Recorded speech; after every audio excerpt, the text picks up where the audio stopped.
जय राधे। हरे कृष्ण।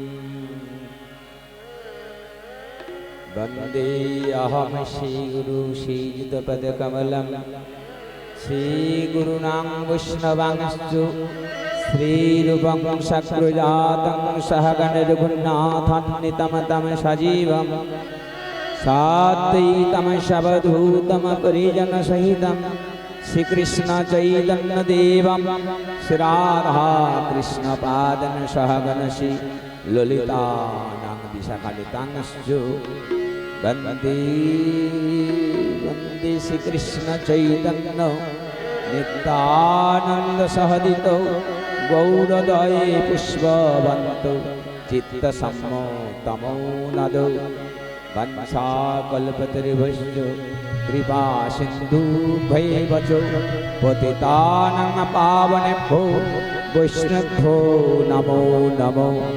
वृंदाय तुलसीदेव्यै प्रियाय केशवस्य च विष्णुभक्ति पदे देवी सत्यवत्यै नमो नमो।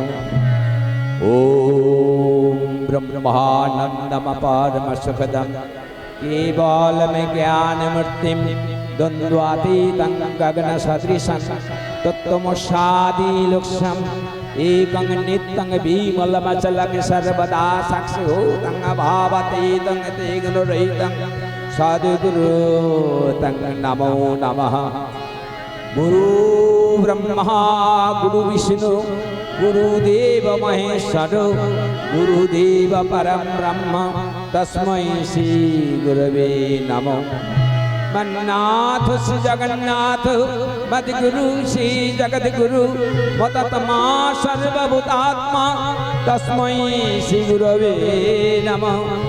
अज्ञानतिमिरन्धस्य ज्ञानं ज्ञानशलाकया चक्षुरुन्मिलितं येन तस्मै श्री गुरवे नमः।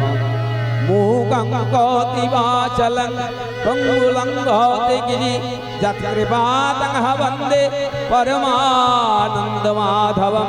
हे परमानन्दमाधवं हे परमानन्दमाधवम्।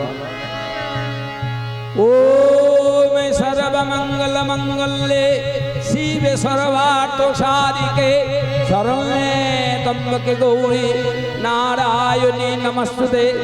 ओम नारायणी नमस्तुते ओम नारायणी नमस्तुते। सृष्टि विनाशाय शक्तिभूते सनातनी गुणाश्रये गुणमयी नारायणी नमस्तुते ओम नारायणी नमस्तुते। या देवी सर्वभूतेषु बुद्धिरूपेण संस्थिता नमो तस्यै नमो तस्यै नमो तस्यै नमो नमः। या देवी सर्वभूतेषु विष्णुमायते संवदिता नमो तस्यै नमो तस्यै नमो तस्यै नमो नमः। या देवी सर्वभूतेषु शक्तिरूपेण संस्थिता नमो तस्यै नमो तस्यै नमो तस्यै नमो नमः। या देवी सर्वभूतेषु मातृरूपेण संस्थिता नमो तस्यै नमो तस्यै नमो तस्यै नमो नमः। ओम नमस्ते शरणे शिवे शरणकम्पे नमस्ते जगदारुपादुर्बिन्दे नमस्ते जगच्चिन्तमान स्वरूपे नमस्ते जगत्राहि त्राहि दुर्गे। ओम नमस्ते शिवानि हिंसानि इंद्राणि शंकर शंकर जया अभया अभया अन्नपूर्णा जया महेश्वरी महामाया उग्रचंडा ओमा आशुतोषवामा अपोराजिता अवोशी राजराजेश्वरी रामरणकारी शंकरी शिवे सरसी। ओम सर्वसर्वैः सर्वशक्तिमय दुर्गा देवी আপনি আমাদের কৃপা করুন। আপদ রক্ষা করুন এই বলে আপনাকে প্রণাম জানাই। মঙ্গলময়ী মাগো আমার,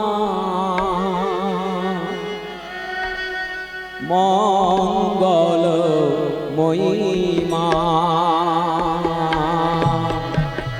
যেদিকে নিরখি কেবলে দেখে তোমার মধুর নাম। মঙ্গলময়ী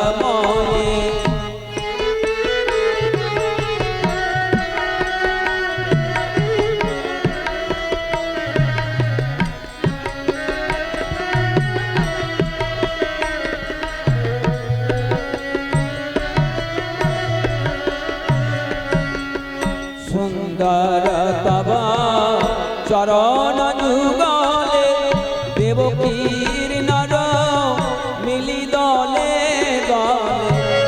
সুন্দর তব চরণ যুগলে দেবকীর নর মিলি দলে দলে। বন্দনা করি বিহল প্রাণে মা, বন্দনা করি বিহল প্রাণে গাহি তোমার মহিমা। মঙ্গল মহিমা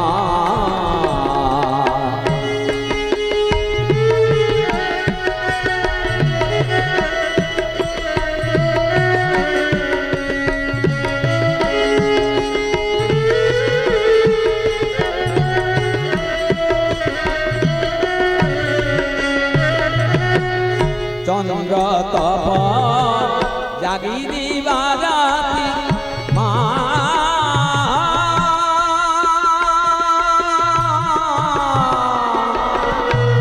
মা মাগো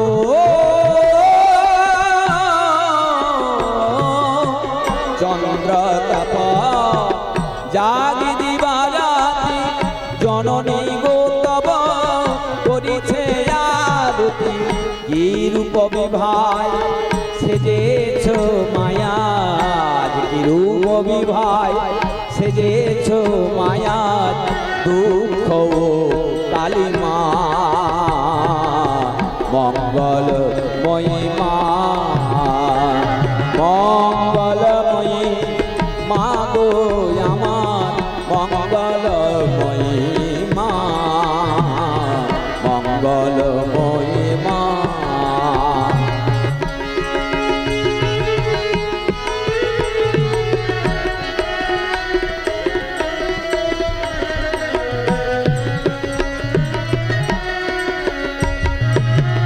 যেদিকে নিরখি কে বলিলে দেখি, যেদিকে নিরখি কে বলিলে দেখি তোমার মধুর নাম। মঙ্গল মহিমা, মঙ্গল মহিমা, মঙ্গল মহিমা। নবধর ধর শ্যাম তনু রুচি সুন্দরম, প্রশান্ত পরমানন্দ ভক্ত চৈতন্য এতকম। রাম লক্ষ্মণং বরভজং সীতাপতি সুন্দরম, কাকুৎসঙ্কর নামায় গুণনিধি বিপ্র প্রিয় ধার্মিকম। রাজেন্দ্র সত্যসন্ধৌ দশরথ তনমে শ্যামল শক্তিমূর্তিম, বন্দে লোকাভিরাম কুলতিলকম। রাঘব রাবণাদি দক্ষ ভাগ মহাভাগ, ভাগ সুমিত্রী সুপ্রকাশ, সুধীর স্থির বিজ্ঞান ভয় কাरणम, परम कारणम राम गंगा धावत्यम।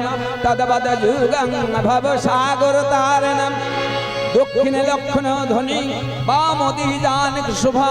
पूर्वोत्तमार्जस्यं तम नमामि रघुत्तमम्। रामाय रामचंद्राय रामभद्राय वेदसे, रघुनाथाय रघुनाथाय सुतयापते नमो नमो नमो नमो।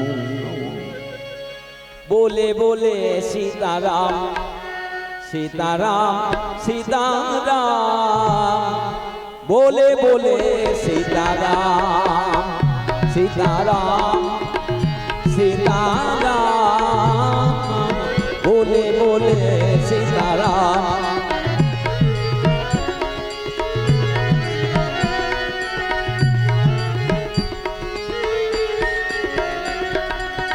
रघुपति राघव राजा राम पतित पावन सीताराम बोले बोले सीताराम सीताराम सीताराम बोले बोले सीताराम।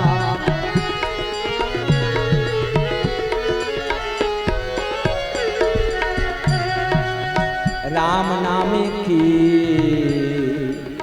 महिमा गले प्रेम सुखिनी नागाना गाले जीवन आपना सफल बनाए जीवन आपना सफल बनाए पुरति मन की काम पुरति मन की काम बोले बोले सीताराम सीताराम सीताराम बोले बोले सीताराम।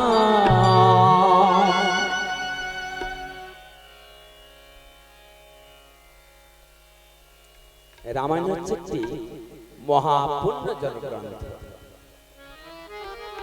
শ্রী রামচন্দ্র সুদীর্ঘ জীবনের পুণ্যভূত ইতিহাস সম্মিলিত প্রজা পালন কাহিনী সমস্ত রামায়ণ পাঠ করলে দেখা যায় যেন সবই শুধু মধুময়। তিনি প্রজা পালন করতেন, প্রজা শাসন করতেন না, তাই তাকে প্রজা বাসনাই বলে। তিনি নিজেই বলেছিলেন প্রজারা যেমন আমাকে চায় তদ্রূপ আমি প্রজাদের আরাধনাই করি, প্রজা পালনই আমার ব্রত। রামের সমান ধীর রামের সমান বীর রামের সমান খায় দয়ার সাগর রামের সমান ধীর রামের সমান বীর রামের সমান খায় দয়ার সাগর।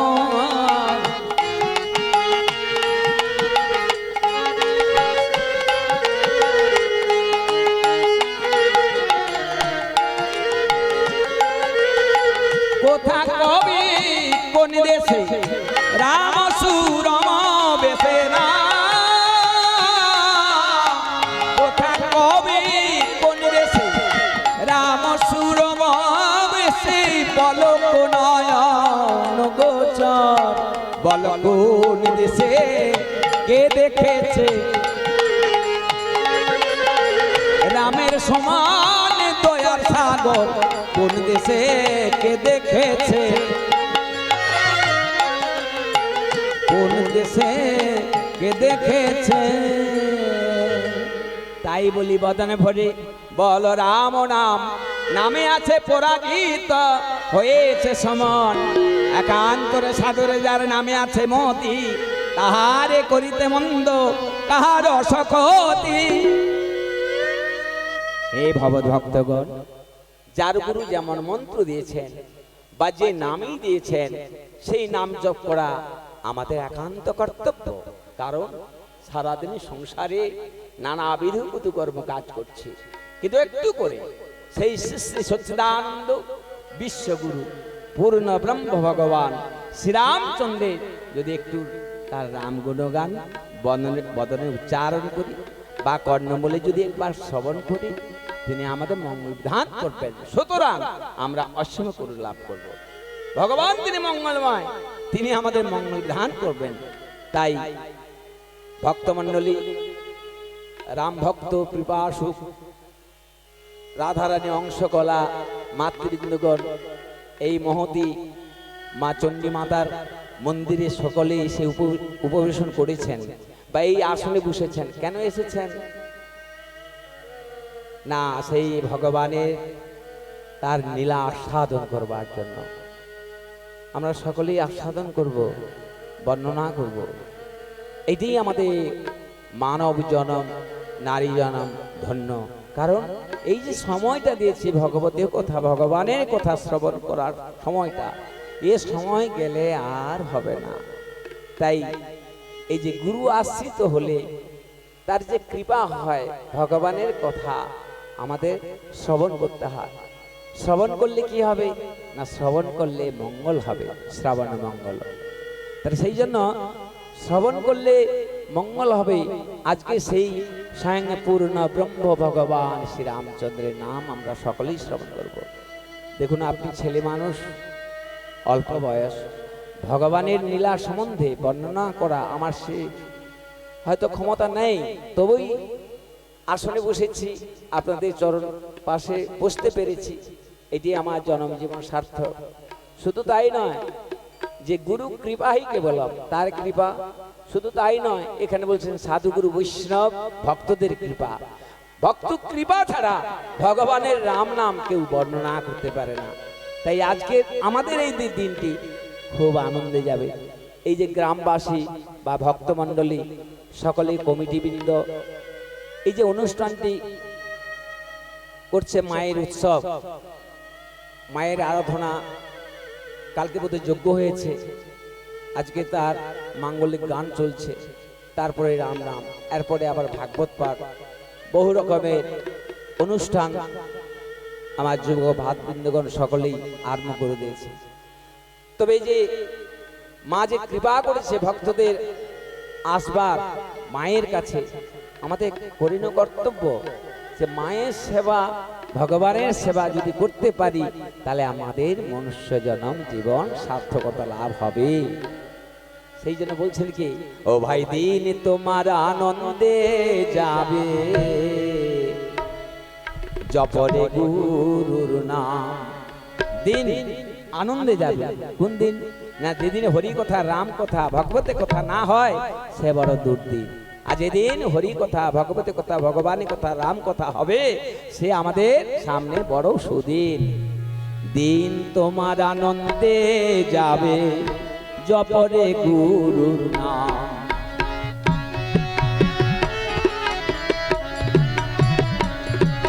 জপ জপ গুরু নাম, জয় গুরু ব্রহ্ম নাম। জপ জপ গুরু নাম, জয় গুরু ব্রহ্ম নাম। দিন তোমার আনন্দে যাবে, জপরে গুরু নাম।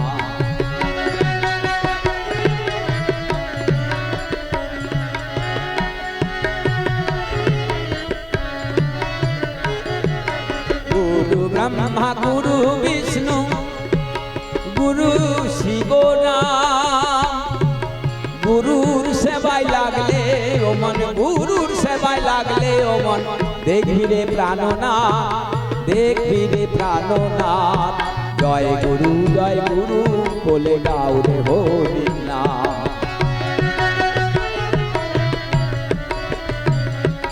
দিন তোমার আনন্দে যাবে, জপরে গুরুর নাম। গুরুদেবী কথা বললেন, আবার কি বলছেন, আমাদের দিন চলে যায়, দিন গেল মোর খেলায় খেলায়, এবার ডাকো তারে, এবার ডাকো তারে। দিন গেল মোর খেলায় খেলায়, এবার ডাকো তারে। ও তোর জনম শুধু মরণ লাগে, জনম শুধু মরণ লাগে, তাও কি জানলে না রে, এবার ডাকো তারে। তাহলে জন্ম হলে মৃত্যু অবধারিত। জন্ম যখন করেছি, অবশ্যই দেহকে পরিবর্তন করতে হবে, নাকি? কেউ তো অমর হয়ে আসে নাই, যেতে হবে একদিনের পরে একদিন। কবি লিখলেন কি, জনম শুধু মরণ লাগে, জনম শুধু মরণ লাগে, তাও কি জানলে না রে, এবার ডাকো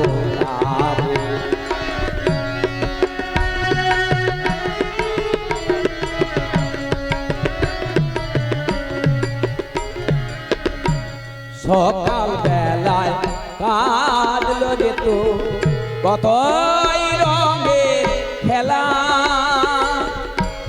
দুপুর গেল রূপের নেশা, বিকাল ময়ের মেলা।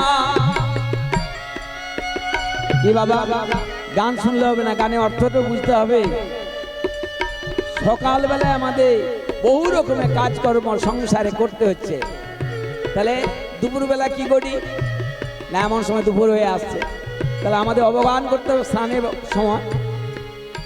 আবার কি বললেন, দুপুর গেল রূপের নেশায়, বিকাল ময়ের মেলা, ও তোর দিন মনে যাই রে চলে, দিন মনে যাই রে চলে, সন্ধ্যায় এলে দাঁড়ে এবার ডাকো তারে, দিন গেল খেলায় খেলায় এবার ডাকো তারে।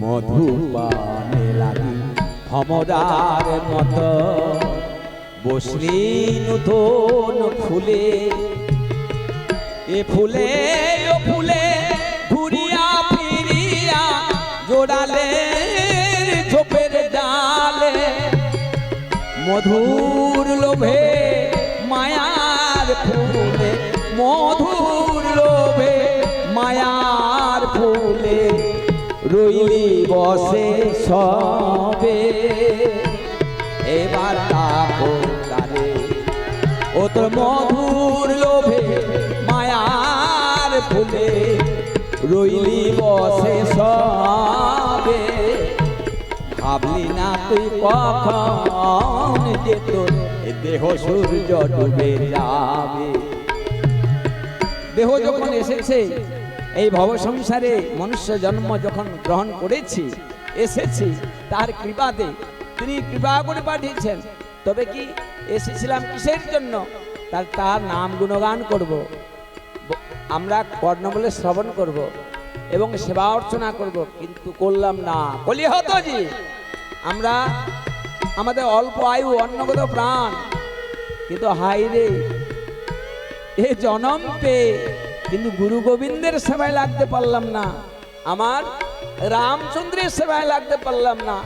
এ দেহ পেয়ে কি কাজ থাকলো, কি কাজে লাগলো, হলো না, সার্থক বিফল হয়ে গেল। তাই বলছেন মধুর লোভে মায়ার ফুলে, রইলি বসে সবে, ভাবলি না তুই কখন যেত এই দেহ সূর্য ডুবে যাবে, দিন মনে যাই রে চলে, দিন মনে যাই রে চলে, সন্ধ্যায় এলে দান রে এবার ডাকো তারে, দিন গেল মন খেলায় খেলায় এবার ডাকো তারে, এবার ডাকো তারে। একদিন দেবাদেব মহাদেব বর্ণনা করছেন আর পার্বতী শ্রবণ করছেন। যখন মহাদেব বর্ণনা করছেন, পার্বতী শ্রবণ করছেন, গিরিনন্দিনী পার্বতী দেবাদেব মহাদেবকে বললেন, ভোলানাথ ভোলানাথ, ও ও বলো প্রিয়, কি বা অনুরোধ তোমার? কোথায় ছিল সে অখিল জগৎগুরু শ্রী শ্রী রাম গুণ কীর্তন একবার শ্রবণ করাম দেব। পার্বতী, তুমি রাম নাম শ্রবণ করবে পার্বতী, সে আশা আমাদের নেই, কারণ রাম নাম জানবার জন্য কদলোকাননবাসী ভক্ত প্রবর হনুমানের আশ্রয় অবলম্বন করতে হয়েছে। তাই হনুমানের কৃপাপাত্র ছাড়া কেউ কখনো রামায়ণ বর্ণনা করতে পারে না দেবী। কেন প্রভু? সেই ভক্ত প্রবর হনুমানের মনতুষ্টির জন্য আপনার যাহা কর্তব্য আপনি তাই করুন পার্বতী। তাহলে তুমি একান্তে ভক্তি ভরে শ্রবণ করো। যেথায় হয় রামায়ণ সেথায় সেথায় থাকে হনুমান, আর সেই হনুমানের চরণে করি অসংখ্য প্রণাম। কোথায় আছঞ্জনা নন্দন করহ দয়া, তোমা বিনে রাম নাম আজ বর্ণিব কেমনে। অঞ্জনা নন্দন গো অঞ্জনা নন্দন,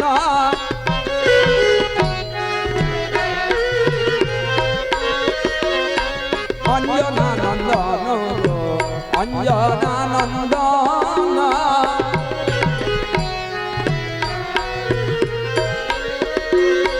সুগ্রীবের দাস তুমি রামের কিঙ্করা, আমি অতি অভাজন মোরে দয়া কর। অঞ্জনা নন্দন গো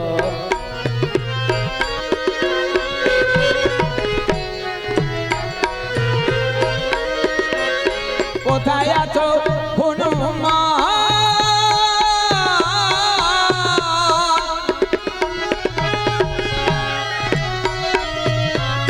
কোথায় আছো হনুমান এসো দয়া করে, পড়েছি আমি তোমার চরণের ধারে। অঞ্জনা নন্দন গো অঞ্জনা নন্দন গো অঞ্জনা নন্দন। আজকে যে পর্যায়ে শুরু করছি আমরা সকলে আস্বাদন করব, কারণ মায়েরা বা ছোট ছোট ভাই বোনেরা তারাও বুঝতে পারবে। আজকে আমরা চলে যাই, কারণ সমাজ ব্যবস্থাতে আমাদের যা অবস্থা, সেই পরিপ্রেক্ষিতে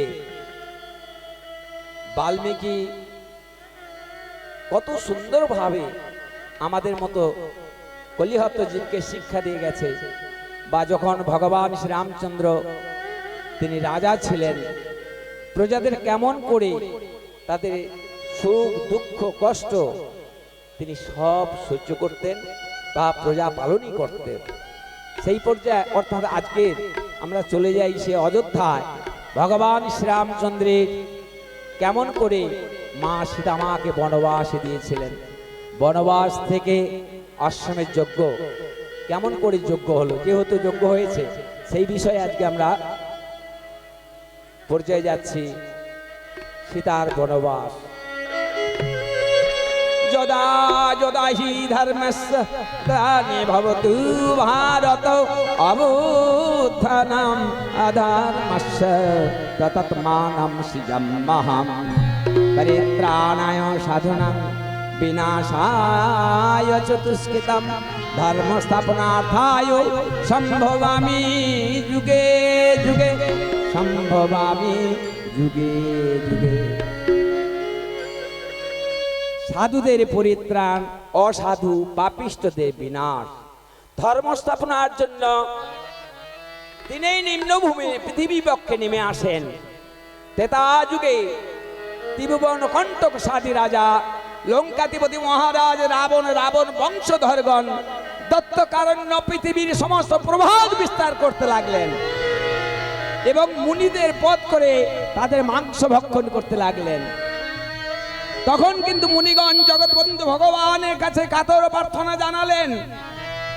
ভক্তের কাতর প্রার্থনাতে সন্তুষ্ট হয়ে রাক্ষস ভয় নিবার করবার জন্য অযোধ্যায় পতি মহারাজ দশরথের ঘরে জন্মগ্রহণ করলেন।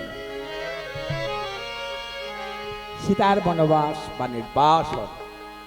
প্রভু রামচন্দ্র সীতাকে নিয়ে পরম সুখে কালাতে পাঠ করতেছিলেন। কিছুদিন গত হওয়ার পর মনে হলো অযোধ্যায় একটা দুঃখের ছায়া ভেসে আসছে।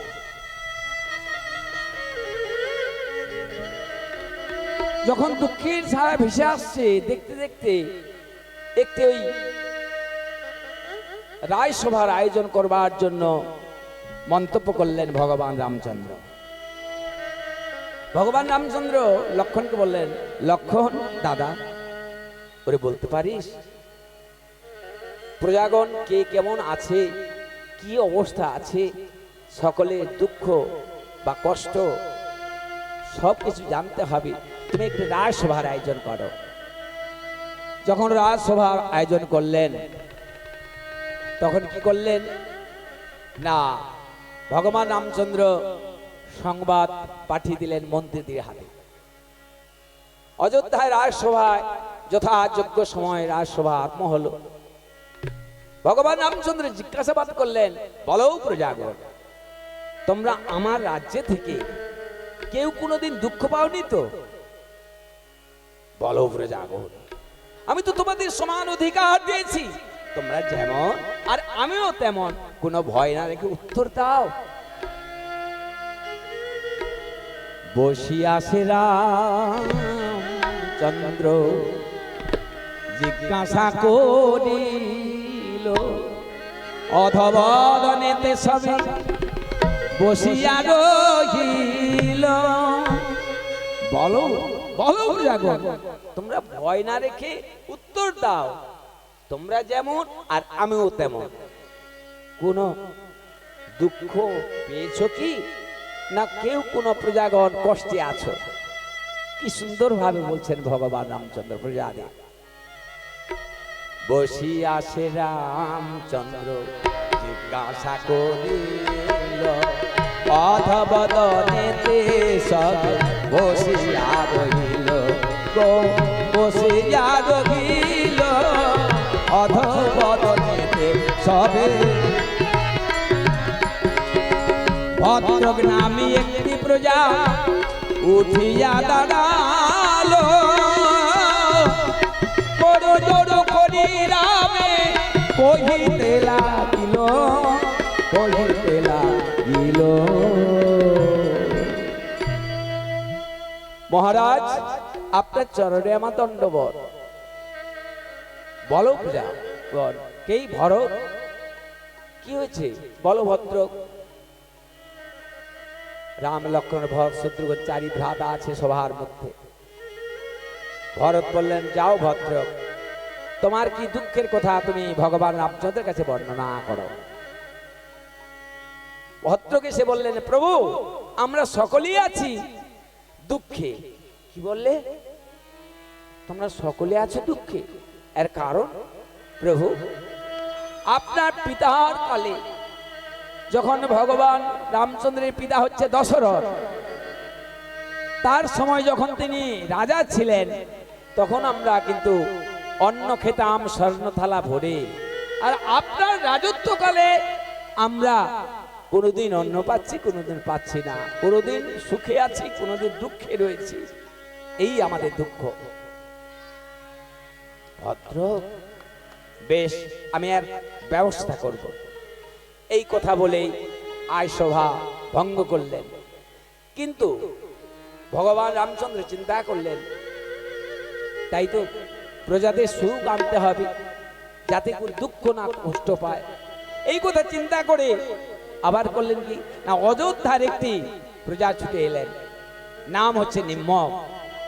মহারাজ মহারাজ মহারাজ, আমার 3টি পুত্র ছিল, না খেতে পেয়ে অনাহারে একটি একটি করে প্রাণবায়ু হয়েছে, মারা গেছে। তাই আর একটি মাত্র শিশু আছে, সেও ক্ষুধার জ্বালায় ছটফট করছে। মহারাজ আপনি আমাকে বাঁচান, ধৈর্য ধরো। নিম্মক এমন সময় ভরতকে বললেন, ভরত আদেশ করুন দাদা, যাও তো কোষাগার থেকে কিছু অর্থ এনে দাও ওই রমণীকে। এমন সময় করলেন কি, কোষাধ্যক্ষর কাছে গিয়ে নিম্মক বললেন, দাও কিছু অর্থ আমায়। কোষাধ্যক্ষ বললেন, সে কি, এই তো ভরত এসে বলে গেল, কিন্তু কোষাধ্যক্ষে তো কিছুই নাই। কি বলে কিছু নাই? সংবাদ এসে গেল ভগবান রামচন্দ্রের কাছে। বলছে, দাদা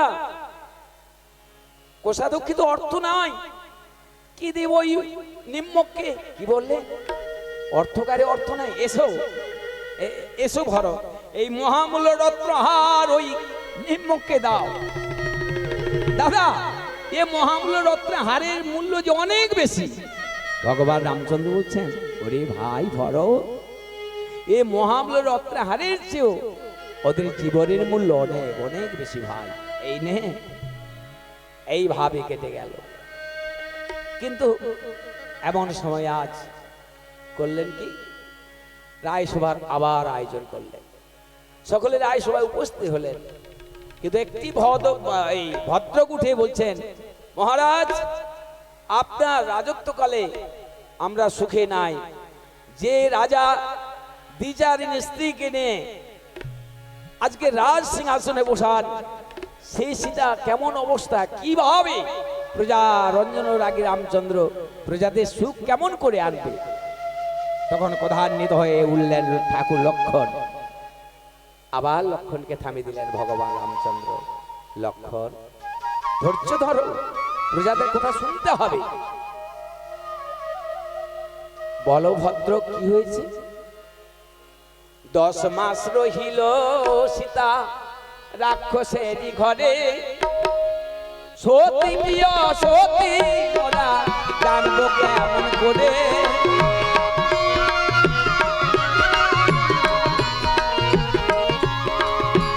10 মাস রহিল সীতা রাক্ষসেরই ঘরে, সতী প্রিয় সতী মোরা জানবো কেমন করে।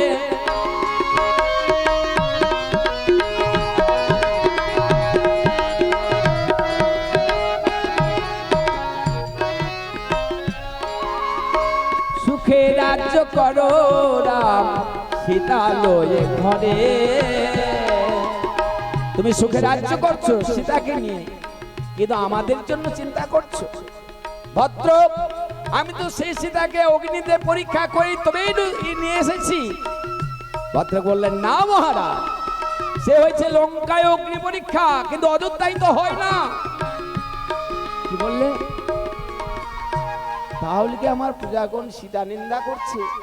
না না, সীতাকে ত্যাগ করা ছাড়া, এছাড়া আমার অন্য কোনো উপায় নাই, এই চিন্তা করছেন। কিন্তু এমন সময় লক্ষণ বললেন, দাদা এক কাজ করুন, ওই সমস্ত দুশ্চিন্তা পরিত্যাগ করে আপনি মধ্যাহ্ন সময় আগত, আপনি স্নান করে আসুন। স্নান করিবার লাগি রামচন্দ্র সরজুর জলে নেমে গেল। আজ চিন্তা অগ্নি পতিত পাবনি গঙ্গা মাকে প্রণাম করিল। মা মা ওগো পতিত পাবনি মাগো সতোষিনী, তোমারে পতিত পাবনি মাগো সতোষিনী, তোমারে ডাকিনু আমি মা, তোমারে ডাকিনু আমি। পড়েছি বিপদে ওগো মা জননী, মা পড়েছি বিপদে ওগো মা জননী, ডাকি যে তোমারে আমি মা, ডাকি যে আমি মা।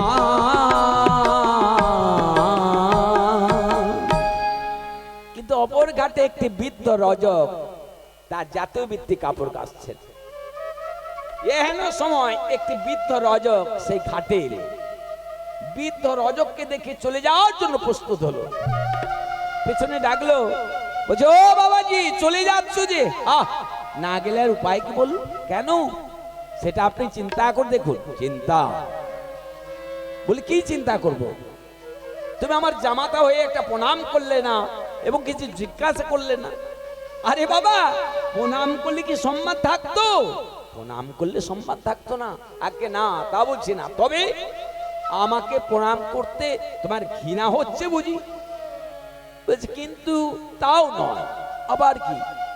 তখন জামাতা বলছে, আপনাকে প্রণাম করতে হলে যে আমাকে জলে ডুব দিতে হয়। কি বললে? আমাকে প্রণাম করতে হলে তোমাকে স্নান করতে হয়? আগে তা বলছে না, তবে আপনাকে প্রণাম করবার আমার কোনো সুবিধা নাই, কারণ সৃজন দুখানি ওই জলের ভিতরে আছে। যদি দয়া করে উপরেই থাকতো তবে আমি একটা কোন রকম প্রণাম করতাম। থামো বাবা। বিদ্যারাজ বলছে, থামো, তোমার সঙ্গে আর আমি পেরিয়ে উঠতে পারছি না। বলি, শুনো তো বাবাজি, তোমার বাবা গণ্যমান্য ছিল, ভালো লোক ছিল, ভালো বিবেচনা করে আমার মেয়েকে আমি তোমায় দিয়েছিলাম। এখন দেখছি তুমি ভালো ছেলে নয়। কি কথার উত্তর দিচ্ছ? যে বলো, উত্তর দাও। তুমি আমার মেয়েকে শাসন করেছো, এমন শাসন করেছো যার ফলে সইতে না পেরে গভীর রাত্রিতে আমার বাড়িতে ছুটে আসতে হয়েছে। তখন জামাতা বলছে, দ্বিচারিণী স্ত্রী বলে এসেছে। কি বললে? আমার মেয়ে চরিত্রহীনা। তাহলে আসতো না গো, আসতো না। আমার মেয়ে চরিত্রহীনা হতে পারে এ কথা আমি বিশ্বাস করতে পারি না। তখন জামাতা বলছে, বিশ্বাস করুন বা না করুন, গভীর রাত্রিতে আপনার মেয়ে আপনার বাড়িতে কি করে এলো এবং কে দিয়ে গেল? নিশ্চয়ই কোনো পরপুরুষের সাহায্য নিয়ে আপনার বাড়িতে এসেছে। অর্থাৎ স্বামীর বিনা অনুমতিতে ঘরের বাইর হইলে তাহাকে পতিতা আরমণে শাস্তে প্রমাণ করিয়াছেন। আমা, তাহলে কি বলছে এখানে? এ আমার কথা নয়, শাস্ত্র দার্শনিক বলছে। কি বলছে? স্বামীর বিনা অনুমতিতে ঘরের বাইর হইলে তাহাকে কি বলছে? পতিতা। হ্যাঁ, জামাতে কি বলছে? যে গভীর রাত্রিতে আপনার মেয়ে কি করে এলো, কে দিয়ে গেল, নিশ্চয়ই কোনো পরপুরুষের সাহায্য নিয়ে আপনার বাড়িতে এসেছে। অর্থাৎ আপনার মেয়ে চরিত্রহীনা। তখন জামাতা এর কথা শুনে শ্বশুর বলছে, বৃদ্ধ রজক বলছে, বাবা আমার মেয়ে চরিত্রহীনা হতে পারে এ কথা আমি বিশ্বাস করতে পারি না। বলছে, বিশ্বাস করুন বা না করুন, গভীর রাত্রিতে এলো কি করে? ভগবান কি বলছেন? স্বামীকে তো দিয়া যদি আমাকে পূজা, নিশ্চয় জানিবে সে নরকেতে পূজা।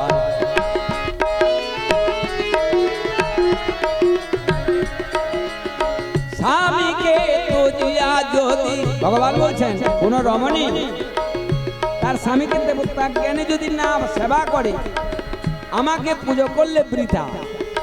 স্বামীকে তো দিয়া যদি আমাকে পূজে, নিশ্চয় জানিবে সে নরকেতে মুজে, নরকেতে মুজে। সর্বরি ভূষণং চন্দ্র নারী রঙ ভূষণং পতি। আজকে রজক বলছে, কোন রমণী দেবতাকে পূজা করলো না, কিন্তু স্বামীকে অমান্য করছে, তারা অন্য পুরুষ পরপুরুষের সাহায্য নিয়ে জীবন অতিবাহিত হচ্ছে। তাদের জীবনের শেষ সময় উপায় কি হবে? তাই এখানে শিক্ষা দিচ্ছেন রামায়ণে, যে স্বামীকে তো যদি আমাকে পূজে, নিশ্চয় জানিবে সে নরকে বোঝে, নরকেও স্থান হবে না। আবার এইসব কথা কিন্তু অপর ঘাটে ভগবান রামচন্দ্র স্নান করছেন, সব কথাগুলি শুনছে। বৃদ্ধ রজক বলছে, বাবা যা হওয়ার তা হয়েছে, এখন চলো আমার গৃহে, আমার মেয়েকে তুমি গ্রহণ করো। না বাবা, তোমার মেয়েকে আমি গ্রহণ করতে পারবো না, কারণ জগৎ আমাকে নিন্দা করবে, সমাজ আমাকে নিন্দা করবে, সমাজের নিন্দ কর্ম আমি কখনো করব না। কি বললে? সমাজ তোমাকে নিন্দা করবে? আমাদের মহারানী সীতা দেবীকে রাক্ষস রাবণ ধরে নিয়ে গেল, 10 মাস অশোকবনে রেখে দিল। বহু কষ্টে রামচন্দ্র রাবণকে বধ করে সীতাকে উদ্ধার করলো, আর সেই সীতাকে রাজ সিংহাসনে বসালেন। কই তার তো কই কেউ দুর্নাম করছে না। তা বলে কি সীতা দেবীকে সতী রমণী বলতে হবে? তা কখনো বলা চলবে না। আর তাছাড়া আমি তো রাজা রামচন্দ্র নয় যে দ্বিচারিণী স্ত্রীকে নিয়ে ঘর করলে সমাজ বলে কেউ কিছু বলবে না, রাজা বলে কেউ কিছু বলবে না, রাজা রামচন্দ্র বলে কেউ কিছু বলবে না, কারণ আপনার মেয়েকেই আমি গ্রহণ করতে পারবো না। নদীর ঘাটে শ্বশুর জামাতা ঝগড়া হয়েছিল, নদীর ঘাটে শ্বশুর জামাতা, ঘাটেতে থাকিয়া রাম সকলেই শুনিল, সকলে শুনিল সকলে শুনিল, আকাশ ভাঙিয়া পড়ে রামের মস্তকে, চিন্তায় জর্জিত হলেন রঘুমনি। সারা জগৎ আমাকে নিন্দা করছে, নদীর ঘাটে রজকদের তারাও নিন্দা করছে, তাহলে সেটাকে তো একমাত্র ত্যাগ করা ছাড়া আমার আর অন্য কোনো উপায় নেই। এই চিন্তা করে ভগবান রামচন্দ্র স্নানের কাজ সমাপন করে উঠে আসছে। যখন রামচন্দ্র স্নান করতে যান, সীতা দেবীর কাছে কয়েকজন রমণী ছিলেন, নানা কথায় আলপনে জিজ্ঞাসাবাদ করেছে, মা সীতা, রাবণ রাজা কি রকম রে? সে কি রে, তাকে তো দেখি না, এতদিন রইলি তবু তাকে দেখিস না? না দেখেছি তো, মুখে তো বলতে পারবো না তার কেমন রূপ। তখন অন্যান্য রমণীগণ বলছেন, তুই এতদিন রইলি তবু তার মুখের ছবিটা বলতে পারবি না? না দেখেছি, কিন্তু তার মূর্তির দিকে আমি দর্শন করি না, তবে যেদিন আমায় রথে করে নিয়ে যায় সেই সাগরে জলে তার ছায়াটা আমি দেখেছি। তাহলে সেই সাগরে যে ছায়াটা পড়েছিল, সেই ছায়ারূপটি তুমি খড়ির দ্বারায় মাটিতে অঙ্কন করে দেখিয়ে দে সখী। এইভাবে কথোপকথন হচ্ছে। মা সীতা করলেন কি, অযোধ্যায় রমণীগণকে সান্ত্বনা দেওয়ার জন্য খড়ির দ্বারা মাটিতে অঙ্কন করছে। বিংশতি লোচন শ্যামল বর,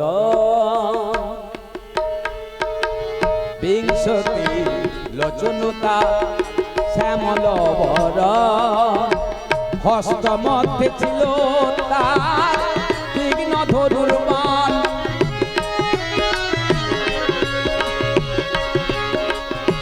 শরীর করিল সীতা সুন্দর গঠন, শরীর করিল সীতা সুন্দর গঠন, তাহা দেখে রমণীগণ করে পলায়ন, গোমন করে পলায়ন। আর সীতা করলেন কি, সেই রাবণের মূর্তি অঙ্কিত পাশে সীতা দেবী শয়ন করলেন। এহেন সময় রামচন্দ্র স্নান করে আসবার পথে দেখা হয়ে গেল সীতা মাটিতে শয়ন আছে, পাশেতে রাবণের মূর্তি অঙ্কিত আছে। তা দেখে রোমাঞ্চের শির উঠল, এ কি, তাহলে কি আমার সীতা রাবণের মূর্তি অঙ্কিত নিজে করেছে, তার মুখমণ্ডল দর্শন করেছে? খুব চিন্তায় পড়ে গেলেন ভগবান রামচন্দ্র। আমি উদ্ধারকালে বিশ্বাস করেছিলাম, ভেবেছিলাম সীতা আমার পতিব্রতা, এই যে অসতী বলে পরিগণিত হচ্ছে, তবে এ তো আমার সীতা কি এইরকম করতে পারে? রামচন্দ্র মনে মনে স্থির করলেন, না সীতা, তোমাকে একমাত্র ত্যাগ করেছে, আর আমার অন্য কোনো উপায় নেই। তুমি আমার কাছে বলেছিলে তুমি বাল্মীকির আশ্রমে যাবে বলেছিলে, তাই বাল্মীকির আশ্রমে যাওয়ার ছলনা করে আয় তোমাকে গভীর অরণ্যে, অর্থাৎ আমি শেষ চেষ্টা করলাম, তাও হলো না, তোমাকে রাখতে পারলাম না অযোধ্যায়। একমাত্র তোমার হবে আজ হইতে সীতা নির্বাসন, তোমার নির্বাসনে আমার অন্তরে দগ্ধ হবে, তোমার নির্বাসনে আমার অযোধ্যা প্রজাগণ সুখী হবে, তোমার নির্বাসনে আকাশ বাতাস স্পন্দিত হবে। জানতে না দিয়ে গোপনে কৌশলের দ্বারায় আপন বনিতা আই দিলাম নির্বাসন। সীতা সীতা সীতা প্রাণের অধিক তুমি প্রেম গীতা, সীতা সীতা সীতা প্রাণের অধিক তুমি প্রেম গীতা,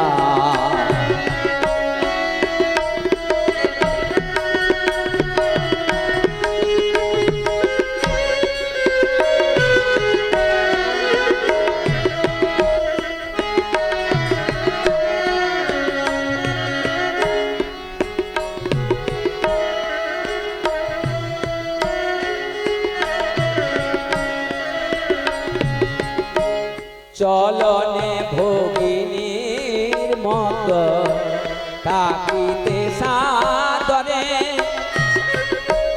এই যে রামায়ণের সিদ্ধান্তে সীতার বনবাস থেকে বলা হলো কি, এইখানে ভগবান রামচন্দ্র মায়েদের সঙ্গে 7টা সম্বন্ধ করলেন। কি বলছে, আমরা চলে যাই পর্যায়ে। চলনে ভগিনীর মত থাকিতে সাদরে, রহস্যেতে বেশাতুল্য আনন্দ দানিতে, সীতা আনন্দ দানিতে, সহধর্মিণী রূপে তুমি ধর্মের সীতা সীতা সীতা প্রাণের অধিপতি তুমি প্রেম গীতা।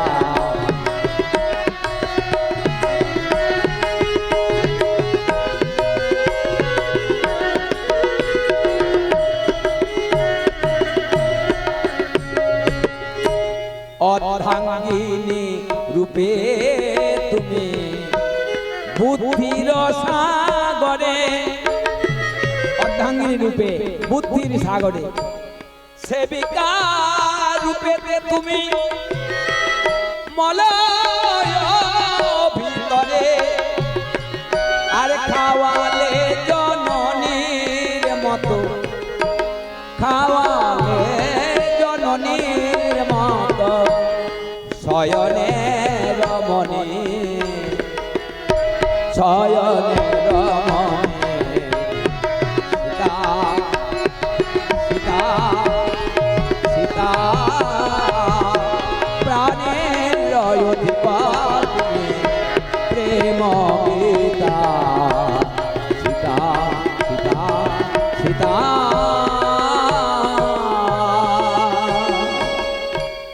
রামচন্দ্র স্নান করে আসবার পথে যখন অযোধ্যায় পদার্পণ করলেন, ঠাকুর লক্ষণকে ডাকলেন।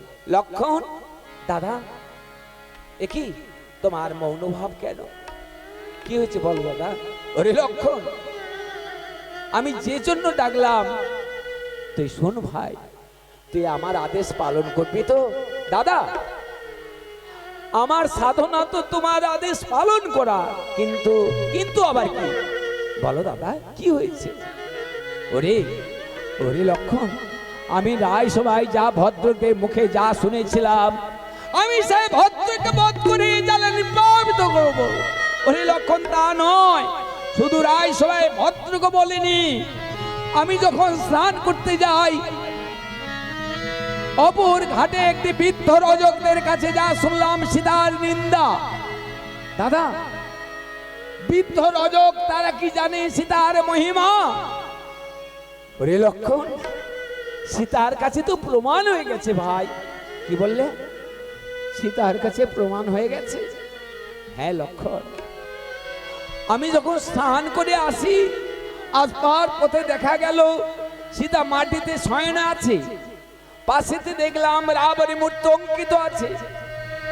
তাই আমি এ জ্বালা নিবারণ করবার জন্য আমি কঠিন সিদ্ধান্ত করেছি, একমাত্র সীতার হবে নির্বাসন।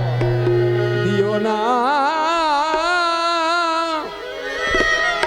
দিও না দাদা, সীতাকে বনবাসে দিও না, তোমার চরণে ধরে আমি মিনতি জানাই। লক্ষণ, আমি রাজা, রাজ আদেশ পালন করো। দাদা, এত কঠিন আদেশ, কিন্তু কি করে বোঝাই দাদা, যে সীতা সত্যি সাত্রী সীমন্তিনী সীতা, পদ্মজনী ব্রহ্মা যাকে রক্ষা করে, দেব আদি ঋষিগণ যারা আরাধনা করে, সেই সীতা নির্বাসন হতে পারে না কখনো। দাদা, তুমি এই আদেশকে প্রত্যাখ্যান করো। লক্ষণ, তুই যে আমাকে কথা দিলি ভাই সব আদেশ পালন করতে, কিন্তু দাদা, ওরে লক্ষণ শোন ভাই, আমি রাজা, রাজ আদেশ পালন করো। দাদা, হ্যাঁ লক্ষণ, সীতা আমার কাছে একদিন বলেছিল ওই বাল্মীকির আশ্রমে যাবে বলেছিল, কিন্তু তার সেই কথাকে রক্ষা করবার জন্য আমি তোকে আদেশ করছি, সীতাকে নিয়ে যা, বাল্মীকির আশ্রমে যাওয়ার ছলনা করে সীতাকে রেখে এসো গভীর অরণ্যে। দাদা, এই অপরাধে তুমি আমাকেও বনবাসে দাও দাদা।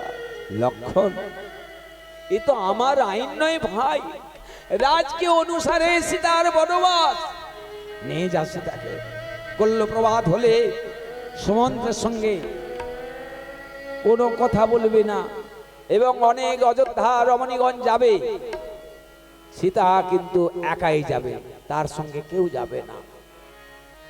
এইভাবে আজ করলেন কি, ভগবান রামচন্দ্র আদেশ করলেন, আর লক্ষণ মা সীতার কাছে গমন করলেন। মাকে যে ডাকছে, ও মা, মা কে? ভাই লক্ষণ, এসেছো ভাই? কিসের জন্য এলি ভাই? ও মা, আমি বলেছিলাম যে দাদার কাছে কি আপনি বলেছিলেন ওই বাল্মীকি আশ্রমে যাবে বলে? হ্যাঁ ভাই, মাত্র একদিনের জন্য যাব। কি বললে? একদিনের জন্য যাবে? হ্যাঁ ভাই, তাহলে আমি তোমায় নিয়ে যাব। তুমি নিয়ে যাবে লক্ষণ? হ্যাঁ মা, তোমার সঙ্গে কেউ যাবে না, আমি আর সারথী।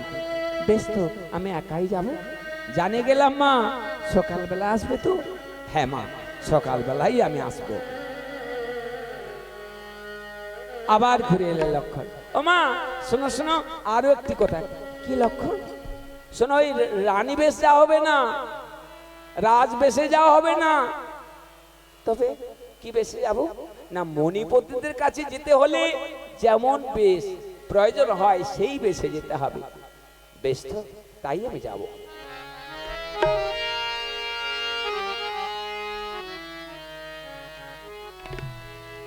এমন ভাবে নির্দেশ করলেন, মা সীতা করলেন কি, একটি একটি করে রাজ আভরণ পরিত্যাগ করলেন, মণিবেশ ধারণ করলেন।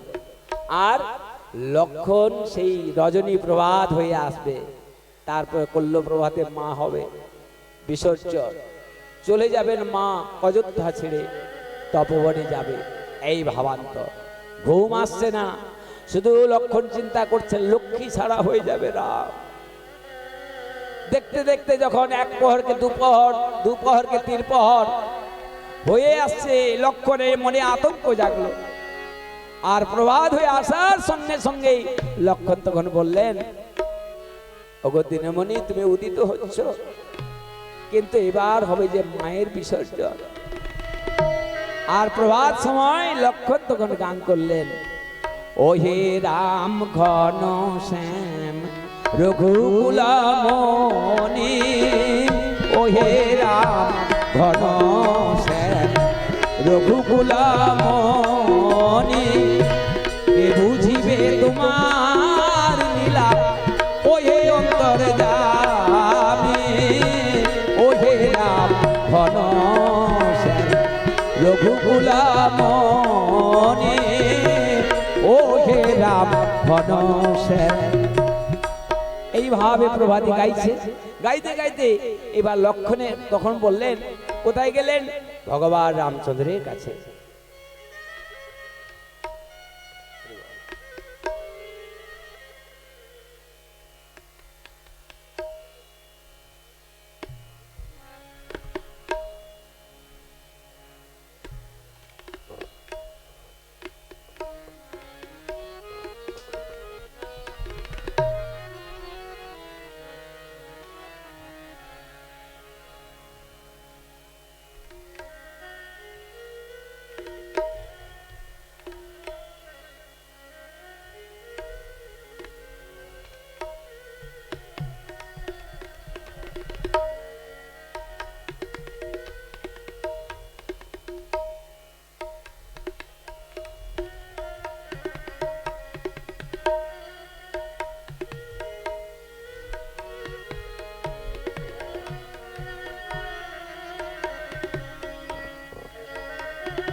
সাদ করেছি কি রাম নাম জপে ওই রাম বড় সুধাময়। আমি সাদ করেছি কি রাম নাম জপে ওই রাম বড় সুধাময়। সুধাময় সুধাময় সুধাময় সাদ করেছি রাম নাম জপি ওই রাম বড় সুধাময়।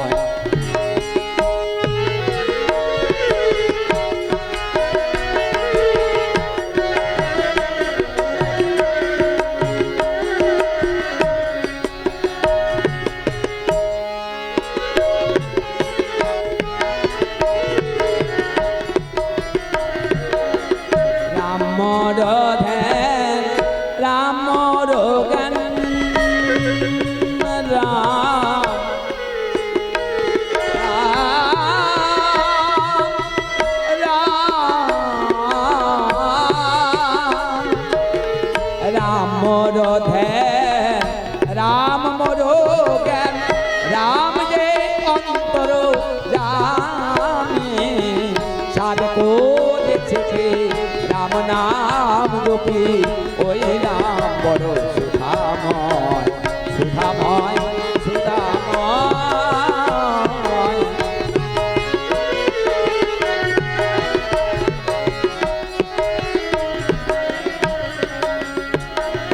জলে ওলিনে রাম চন্দ্রতে রাম তারায় রাম চন্দ্রতে রাম তারায় রাম তব মিশে আছে রাম নাম সাদ করেছি রাম নাম জপি ওই রাম বড় সুধাময়। সুধাময় সুধাময় সাদ করেছি রাম নাম জপি ওই রাম বড় সুধাময়। লক্ষণজি বললেন, দাদা বল লক্ষণ, মাকে রেখে আসবো তপবনে না রেখে আসবে গভীর অরণ্যে? গভীর অরণ্যে? বেশ, তাই হবে দাদা। এমন সময় লক্ষণ আজ কাঁদতে কাঁদতে করলেন কি, মা সীতার কাছে গমন করলেন। মাকে যে আজ ডাকিতে লাগিলেন, ও মা, মা কই তুমি প্রস্তুত হয়েছে তো? হ্যাঁ ভাই, সুমন্ত্র রথ নিয়ে প্রস্তুত হয়ে আছে। কিন্তু মা সীতাকে অনেক মায়েরা এলো তার সঙ্গে যাওয়ার জন্য। লক্ষণ বাধা সৃষ্টি করলেন এবং মা সীতা দেবী একাই রথে উঠলেন। এমন সময় সুমন্ত্র করলেন কি, রামের শরণাপন্ন হয়ে আর রথ চালিয়ে দিলেন। রথ চলে যায়। যখন রথ চলে যাচ্ছে রামের শরণাপন্ন হয়ে, কিন্তু মা সীতা দেবী রথে বসলেন, ভগবান রামচন্দ্রের কাছে গেলেন না। অর্থাৎ শাশুড়ি মাতা কৌশল্যা জননী রয়েছে, তাদের নির্দেশ নিল না, চলে গেলেন তপবনে যাওয়ার ছলনা করে। নিয়ে যাচ্ছে তো গভীর অরণ্যে, কিন্তু এমন সময় অমঙ্গলের ছায়া,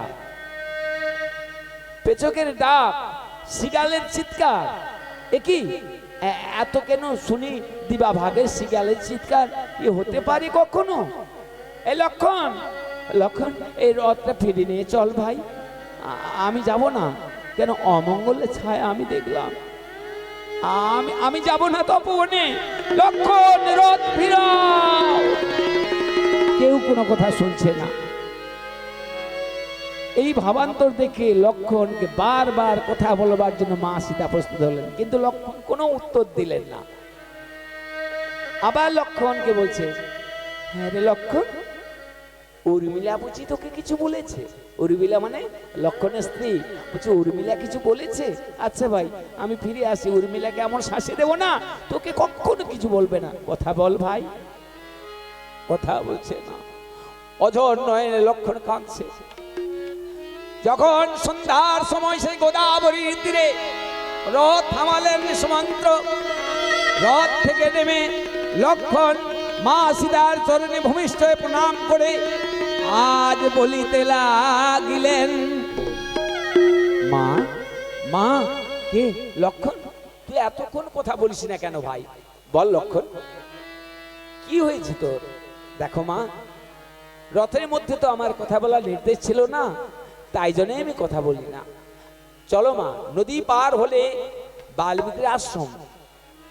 সুমন্ত্র, তুমি রথ নিয়ে আমার জন্য অপেক্ষা করো। এমন সময় আজ করলেন কি, লক্ষণ আজ নদী পার হলো। নদী পার হলো লক্ষণ, আর চলে গেলেন সেই বনের মধ্যে প্রবেশ করলেন। বন উপবন, যখন সেই গভীর অরণ্যের দিকে ধাবিত হলেন লক্ষণ, বন দেখে মা সীতা আমার বলিতে লাগিলেন, লক্ষণ তুই কোথায় নিয়ে আসছিস? ওরে এই যে গভীর অরণ্য, আমার দেখে না বড় ভয় হচ্ছে। ভয় নেই জননী, ভয় নেই। জগৎ বন্ধু রাম যার স্বামী, তার আবার ভয় কি? তবে মা, ভয় হচ্ছে তোর চরণ প্রান্তে আমি যদি কোনো অপরাধ করি। কি বলছিস লক্ষণ? হ্যাঁ মা, নিষ্ঠুর আজি বলেছ শ্রীরামচন্দ্র চিরদিনের জন্য তোমাকে বনবাস দিয়েছে। কি বললে? বনবাস? হ্যাঁ মা, আমার বনবাস? না না লক্ষণ, তুই ভুল বলছিস। বল লক্ষণ, কেন তুই এই কথা বললি? আমার প্রভু রাম এক ক্ষণিকের মতো আমাকে ছেড়ে থাকতে পারে না। বল লক্ষণ, আমাকে কেন বা তিনি নির্বাসনে দেবে? তিনি, আমি কোথায় কি অপরাধ করে ফেলেছি? মা গো মা, তুমি কোনো অপরাধ করনি। প্রজাগণ তোমাকে চায় না। তুমি 10 মাস অশোক বনে ছিলে, রাবণ গৃহে ছিলে, তাই জন্য তারা তোমাকে অসতী বলেছে। মা সীতা তখন অচৈতন্য ফিরে জ্ঞান হারালেন। আবার লক্ষণ শ্রীরামচন্দ্র শরণাপন্ন হলেন। শরণাপন্ন হয়ে রাম নাম করলেন। রাম নাম শুনে মা আবার জ্ঞান ফিরে পেলেন। তখন হচ্ছে মা, ও মা, তো তুমি কেন অচৈতন্য হয়ে গেলে? ওরে লক্ষণ, আমার বড় পিপাসা পেয়েছে, একটু জল এনে দিবি ভাই? জল খাবে মা? আচ্ছা মা তুমি বসো, আমি জলের জন্য যাচ্ছি। জলের জন্য গেলেন লক্ষণ, জল আনিবারে,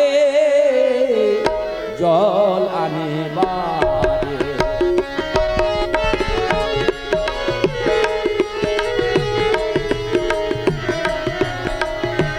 14 বৎসরের কথা ভাবিল লক্ষণ, ভেবে নিদ্রা দেবী ডাকিতে লাগিল।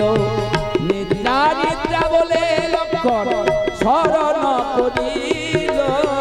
নিদ্রা নিদ্রা বলে লক্ষণ শরণ করিল। হাসিয়া হাসিয়া নিদ্রা বনের মধ্যে এলো, বনের মধ্যে এলো। লক্ষণ যখন ভগবান রামচন্দ্র সীতাকে বনবাসে দিলেন, সীতাকে কেমন করে ছেড়ে লক্ষণ ফিরে যাবে আবার অযোধ্যায়? লক্ষণ চিন্তা করলেন 14 বছর যখন বনবাসী ছিল, তখন নিদ্রা দেবী সাহায্য নিয়ে বনে কাটিয়েছিল।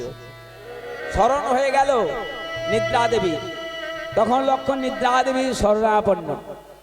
নিদ্রা, নিদ্রা কোথা তুমি দেবী? সুপ্রসন্ন হও।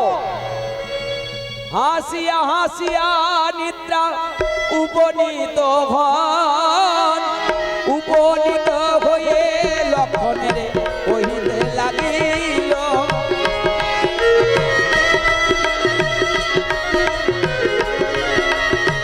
বল লক্ষণ, বল গো বচন, বল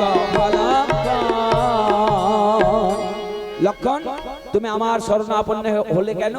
শোনো নিদ্রা, মা সীতাকে অচৈতন্য করে তোমার নেতৃত্ব দ্বারায় রাখবে। যতক্ষণ মাকে ছেড়ে আমি অযোধ্যায় ফিরে না যাই। ওই এই কথা, বেশ বেশ আমি এখনই যাচ্ছি।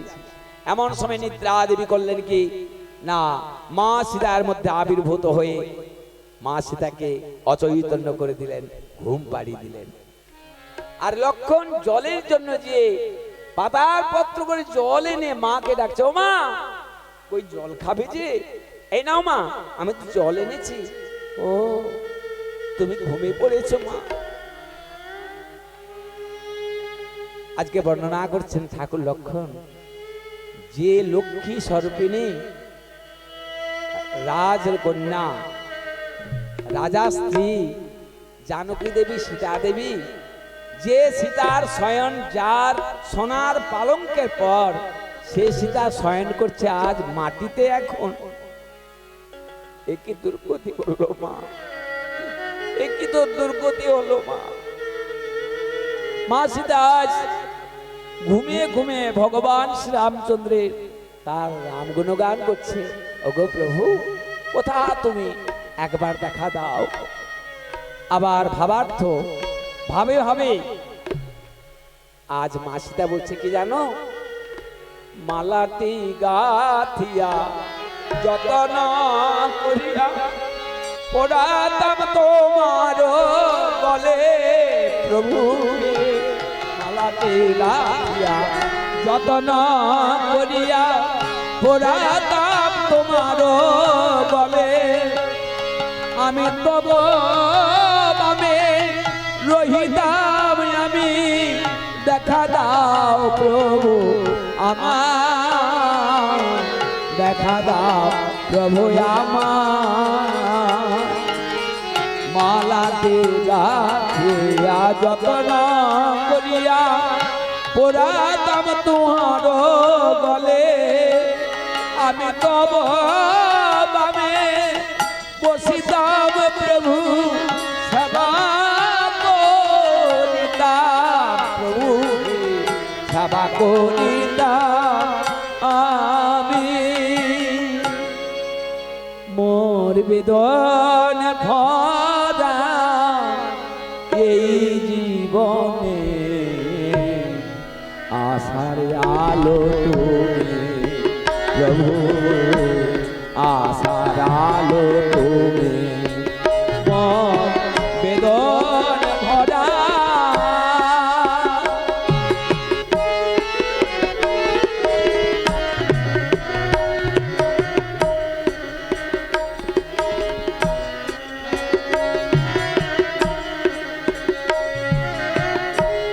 তোমার দুটি রাঙা চরণ বেদন ভরা আমার জীবন প্রভু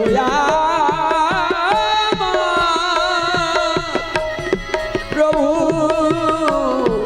প্রভু হে,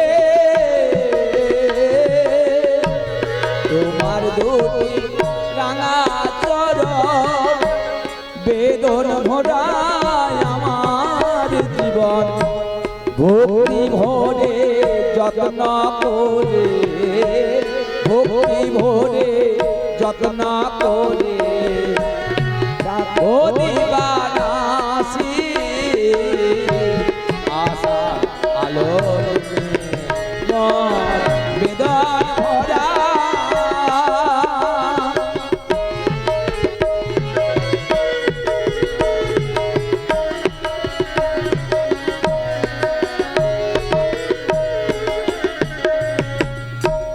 দুঃখের মা নিশারাতে কাঁদবো যখন বসে, নয়ন ধারা মুছিয়ে দেবে তখন এসে। দুঃখের মা নিশারাতে কাঁদবো যখন বসে,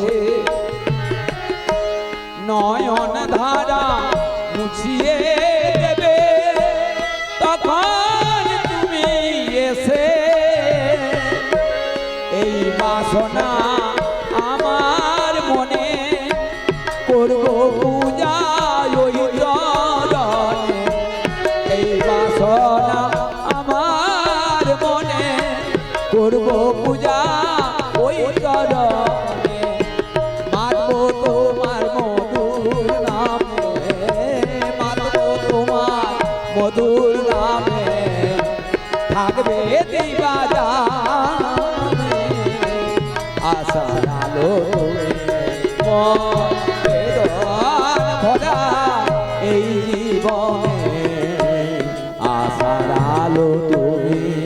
প্রভু আশার আলো তুমি। মা, মাগো তুমি কাঁদো মা, আজ তোমার রামই তোমাকে রক্ষা করুক। তবে মা, যখন তোমাকে ঘুম ভাঙবে, এই আনিহত সেবক লক্ষণের জল তুমি পান করো মা, তুমি পান করো। আমার কথা তোমার তখন স্মরণ হবে মা। মাগো রাখিও আমার মনে, রাখিও আমার মনে,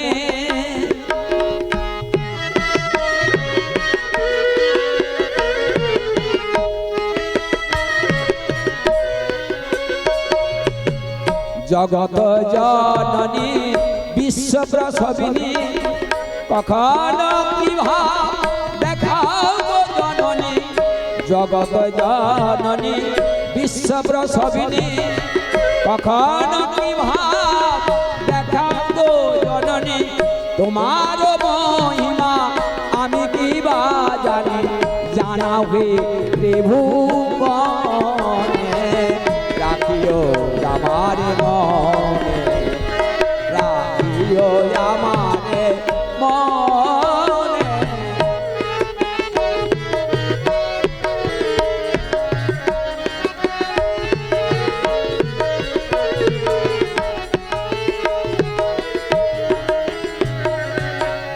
বেদে যার কভু নাহি পাই সীমা, বেদ পুরাণ বলছে বেদে যার কভু নাহি পাই সীমা। অনন্ত অসীমা যাহার মহিমা, বেদে যার কভু নাহি পাই সীমা।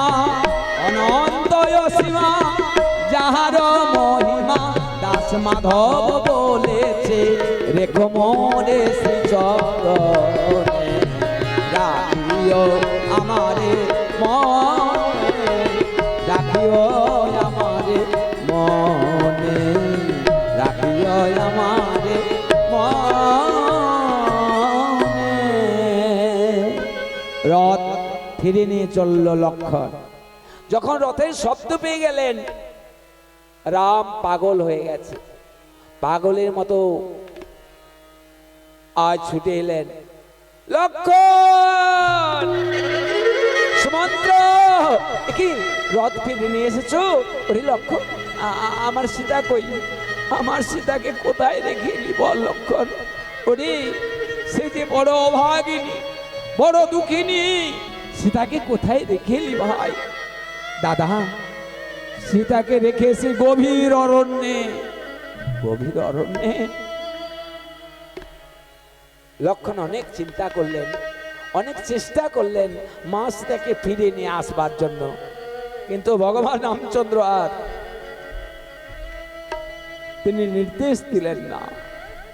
কিন্তু এমন সময় মা সীতার ঘুম ভেঙে গেল। যখন ঘুম ভেঙে গেল, নিদ্রা দেবী ছেড়ে চলে গেল অরণ্য থেকে, দেখতে পেল সম্মুখে জলের পাত্র। লক্ষণ, একই তুইও আমাকে ছেড়ে গেলি? যা, তোরা সকলে ছেড়ে যা, কিন্তু আমি এখন কি করব? রাম যখন আমাকে প্রত্যাখ্যান করেছে, আমার বেঁচে থেকে লাভ নেই, একমাত্র আমার মৃত্যুই হবে শিওর। মা সীতা দেবী করলেন কি? কঠিন নির্দেশ দিলেন নিজে নিজে, যে গঙ্গায়, ওই সুরধনীর গঙ্গায় প্রাণ আমি বিসর্জন করব। মা সীতা দেবী সুরধনীর গঙ্গায় যে মাকে প্রণাম করে মার বক্ষে ঝাঁপ দিবে, ঝাঁপ দেওয়ার আগে ভগবান রামচন্দ্রকে বললেন, হে দয়াল রাম, দেখে যাও তোমার অভাগিনী মৃত্যু, কালে তোমার নাম করিনু স্মরণ। হারাম বলিয়া মাতা জলে ঝাঁপ দিল, আর গঙ্গার ঢেউর দ্বারায় মা সীতারে কুলে তুলে দিল। মার আবার মৃত্যু হলো না, গঙ্গা দেবী তাকে কুলে আবার তুলে দিলেন। কি আমার মৃত্যু হলো না? ও মা, আমি কি এত অপরাধী? গঙ্গায় আমার স্থান নাই? গঙ্গা মূর্তি এসে মা গঙ্গা বললেন, ওগো মা দয়াময়ী সীতা দেবী, তুমি এসেছো আমার বক্ষে তুমি ঝাঁপ দিয়ে তোমার মৃত্যুবরণ করছো? না মা, আমি তোমাকে তো গ্রহণ করতে পারবো না। তোমাকে কেন গ্রহণ করতে পারবে না?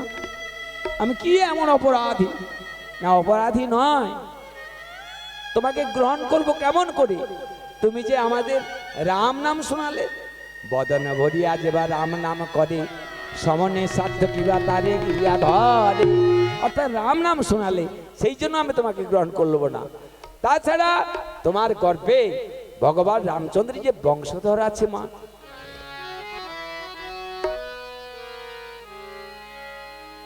যদি কোনো মায়েরা এক মনে শ্রবণ করেন সীতার বনবাস, মা গঙ্গা কি বললেন? সীতা দেবীকে বলছে, তোমার গর্ভে রামচন্দ্রের বংশধর আছে, অর্থাৎ শিশু আছে। শিশু তো কোনো অপরাধ করেনি, তার জন্য তোমাকে বাঁচতে হবে। আর এখন করে মায়েরা সংসারে কিছু যদি কথোপকথন হতে হতে অনেক দুঃখ পেয়ে তারা কি করে? মরবার বাসনা করে। দেখা গেল হয়তো সে পঞ্চমাসের গর্ভ, সেও মারা গেল, সন্তানটি হারালো। তার জন্য যে তার আর এ জন্মে তার ওই মনুষ্য জন্ম আর আসবে না, তাকে ভূত পিশাচ গন্ধর্ব কীর্ণ হয়ে ওই আকাশ মণ্ডলে ভেসে থাকতে হবে, উড়ে তাকে থাকতে হবে। তাই জন্য এখানে কি বললেন? না, তোকে তো গ্রহণ করতে পারবো না, ফিরে যা মা সীতা, রামের জন্য তোকে বাঁচতে হবে। এমন সময় করলেন কি? বাঁচার জন্য মা সীতা দেবী আবার গভীর অরণ্যে এলো, এসে আবার মরবার বাসনা করছে। মা সীতা আবার কিসে মরবার বাসনা করলেন? না না, আমাকে মরতে হবে। রাম যার স্বামী, যাকে প্রত্যাখ্যান করেছে, ত্যাগ করেছে, সে রমণী বেঁচে থেকে তার লাভ কি আছে? এই চিন্তা করে মা সীতা দেবী গভীর বনে রজ্জু খুঁজছে। রজ্জু মানে দড়ি, গলায় দড়ি নিয়ে মরবার বাসনা করছে। দড়ি কোথায় পাবে? খুঁজে পালো না। বনের মধ্যে দড়ি পাওয়া যাবে গো? পাওয়া যাচ্ছে না। মা সীতা দেবীর কেশগুলো খুব লম্বা রয়েছে, ওই কেশের দ্বারা গলায় বেষ্টন করে ডালে ঝুলে মরবার বাসনা করলেন। যখন মরবার বাসনা করলেন, গলায় এই চুলকে নিয়ে যখন ডালে ঝুলিয়ে মরবার বাসনা করলেন, মরবে আর এও মরতে, হে দয়াল রাম তুমি কৃপা করো, মৃত্যুকালে তোমার নাম করি স্মরণ। আবার যখন রাম নাম স্মরণ করলেন, কোথায় ছিল? ব্যাঘ্র ছুটে এসছে। কি ব্যাঘ্র? তুই আমাকে খাবি? তোর খাবার আগে আমাকে তো ব্যাঘ্র গ্রাস করতে এসছে, তাহলে আমার প্রভু রাম নামতে আমি জপে নি। রাম নাম জপে রে, রাম নাম জপে, রাম নাম জপে রে, রাম নাম জপে, মধুমাখা রাম নাম, মধুমাখা মধুমাখা মধুমাখা রাম নাম, রাম নাম জপে রে, রাম নাম জপে।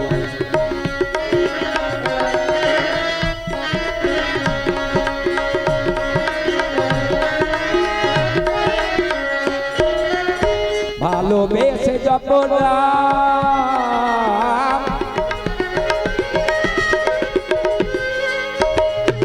ভালোবেসে জপ রাম, ভালোবেসে জপ রাম, নিত্যানন্দময় রাম, পূর্ণ হবে মনস্কাম, পূর্ণ পূর্ণ পূর্ণ হবে, পূর্ণ হবে মনস্কাম। হে গো ভগবান, হে গো ভগবান, রাম নাম জপে রে, রাম নাম জপে, মধুমাখা রাম নাম, রাম নাম জপে রে, রাম নাম জপে, রাম নাম জপে। এহেন একটা সময় যখন রাম নামটি করলেন, সে ব্যাঘ্র যে সীতা দেবীকে গ্রাস করতে এসেছিল, সেই রাম নাম শুনে ব্যাঘ্র আজ মাটিতে শয়ন করলো। কিরে ব্যাঘ্র, তুই আমাকে খাবি না? তবে তো আমার মৃত্যু হলো না। যেইবার মৃত্যুর বাসনা করি, মৃত্যু আর হচ্ছে না আমার। তবে ব্যাঘ্র কিন্তু কেসগুলোকে বেষ্টন করছে জিহা দিয়ে। তখন মা সীতা চিন্তা করলেন, না, এই কেসগুলোকে যে মস্তকে বেষ্টন করি তাহলে গ্রাস করব। যখন মস্তকে বেষ্টন করতে চলছে মা সীতা দেবী, দূর থেকে তিষ্ঠহং তিষ্ঠহং তিষ্ঠহং প্রতিধ্বনি শোনা গেল। কে সে? যিনি হলেন দুঃসুরত্রাকর থেকে, যিনি হলেন কবি বাল্মীকি ঋষি। বাল্মীকি ঋষিকে দেখে